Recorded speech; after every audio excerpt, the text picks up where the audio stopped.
Hello बच्चों। आज हम टॉपिक फर्स्ट प्रकाश लाइट के बारे में पढ़ेंगे। प्रकाश क्या होता है? तो सब प्रकाश तो जानते हैं कि प्रकाश होता क्या है। मतलब जो वस्तुएं हम देख पा रहे हैं वो सारी वस्तुएं प्रकाश के कारण ही देख सकते हैं। दिन में हम सारी वस्तुओं को सूर्य के प्रकाश के कारण देखते हैं, जबकि रात में हमें वस्तुएं नहीं दिखाई देती हैं। रात में देखने के लिए हम बल्ब, टॉर्च, मोमबत्ती इन सब का यूज करते हैं। तो प्रकाश क्या होता है? प्रकाश एक प्रकार की ऊर्जा है जिसकी सहायता से हम वस्तुओं को देख सकते हैं, लेकिन प्रकाश स्वयं हमें दिखाई नहीं देता है। कभी भी हमने क्या देखा है कि प्रकाश का आकार ये होता है इस तरह से? तो प्रकाश हमें स्वयं दिखाई नहीं देता है। प्रकाश के गुण, तो पहला प्रकाश का गुण हम यही लिख सकते हैं कि प्रकाश एक प्रकार की ऊर्जा है जिसकी सहायता से हम वस्तुओं को देख सकते हैं, लेकिन प्रकाश स्वयं दिखाई नहीं देता है।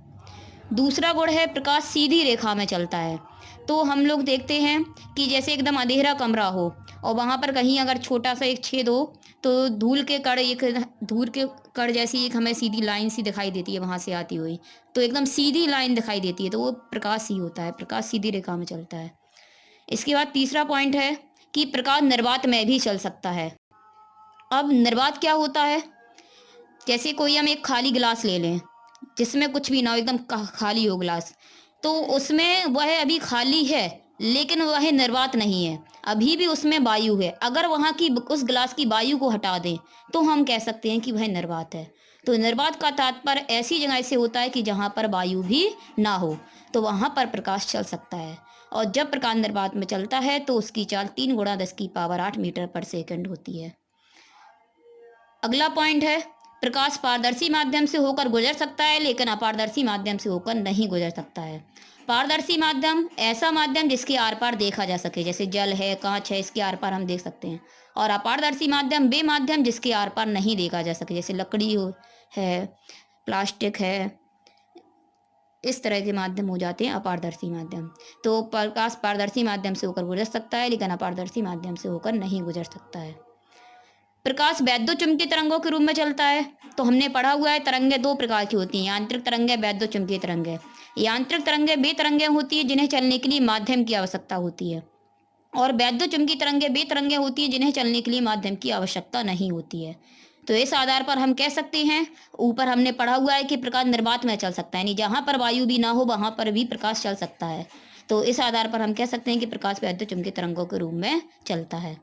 प्रकाश कई प्रकार का होता है। दृश्य प्रकाश, अवरक्त प्रकाश, पराबैंगनी प्रकाश। हम लोग शुरू से पढ़ते चले आ रहे हैं कि जो ओजोन परत होती है हमारे पृथ्वी की, एक सुरक्षा कवच के रूप में काम करती है, सूर्य से आने वाले पराबैंगनी प्रकाश को रोकती है।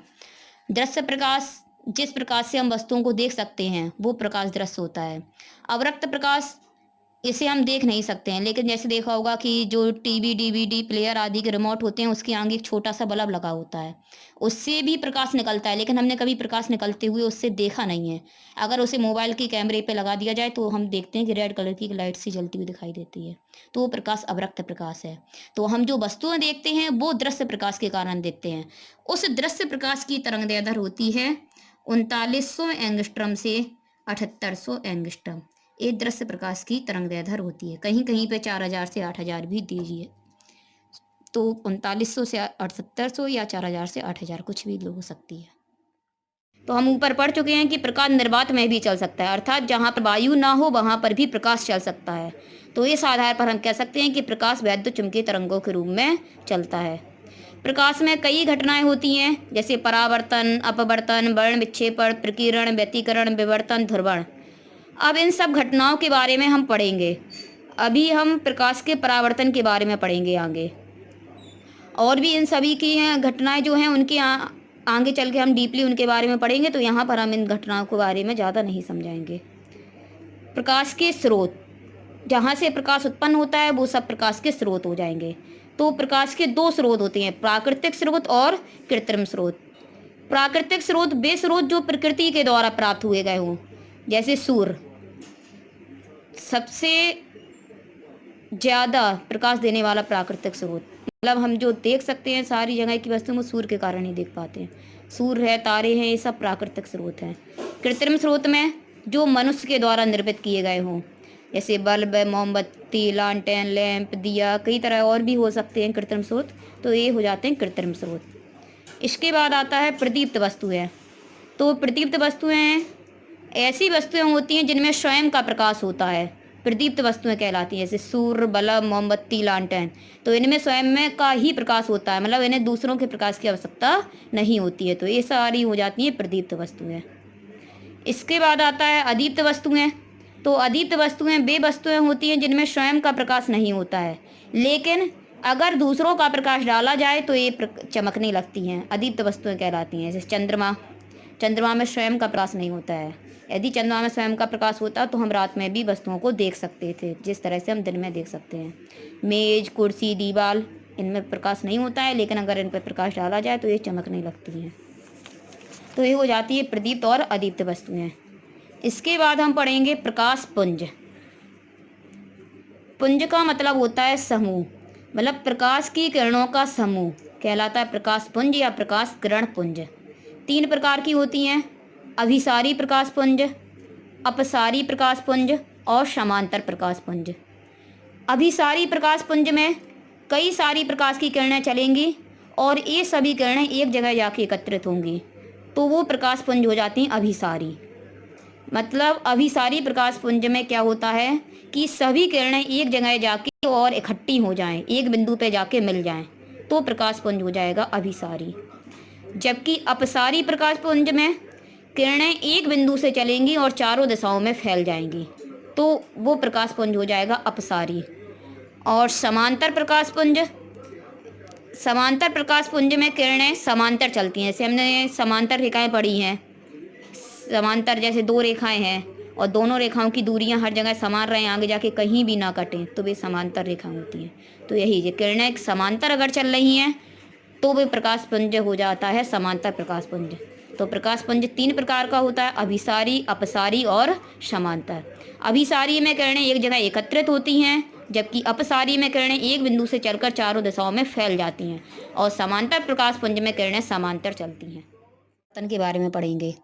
तो प्रकाश के परावर्तन का दैनिक जीवन में भी कई जगह देखा है हमने। जैसे धूप में हम शीशा लेकर खड़े हो जाएं तो देखते हैं कि जब सूर्य के प्रकाश किरण कभी उस पर डल जाए तो वह लौटकर हमारी आंखों पर पड़ती है, तो आंखों में एकदम चकाचौंध सी उत्पन्न हो जाती है।